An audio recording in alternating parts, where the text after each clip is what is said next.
এটি একটি বাংলা খবরের চ্যানেল। খবর দেখতে হয়, না হলে পিছিয়ে পড়তে হয়। সঠিক খবর দেখার জন্য আপনারা এখন দেখছেন খবর 48 ঘন্টা।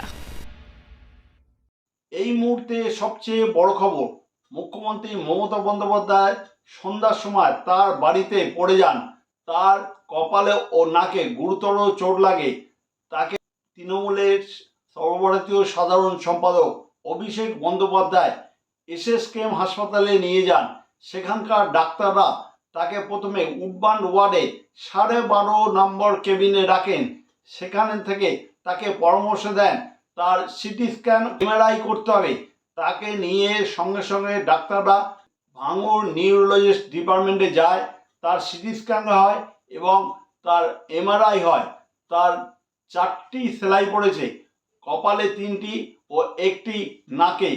মুখ্যমন্ত্রীকে ডাক্তাররা উডবান্ড ওয়ার্ডে 2 দিন থাকার পরামর্শ দেন, কিন্তু এই পরামর্শ মুখ্যমন্ত্রী নিজেই প্রত্যাখ্যান করে তিনি বাড়িতে ফিরে যান।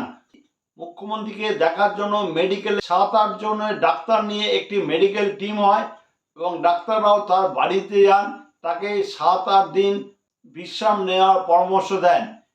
মুখ্যমন্ত্রী এই দুর্ঘটনার কথা ছড়িয়ে পড়তেই ভারতের প্রধানমন্ত্রী নরেন্দ্র মোদী, বাংলা রাজ্যের বিজেপি সভাপতি সুকান্ত মজুমদার, পশ্চিমবাংলার রাজ্যপাল সিবি আনন্দ বোস, প্রত্যেকটি রাজনৈতিক দলের দলমত নির্বিশেষে প্রত্যেক নেতাই তার দ্রুত আরোগ্য কামনা করে।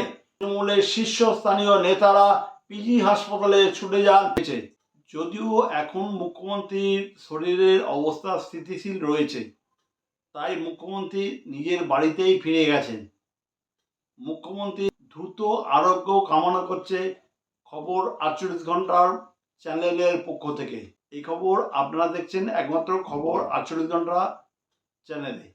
নতুন নতুন খবর দেখার জন্য এই চ্যানেলটি সাবস্ক্রাইব করুন ও পাশে বেল আইকনটি আছে তা প্রেস করুন।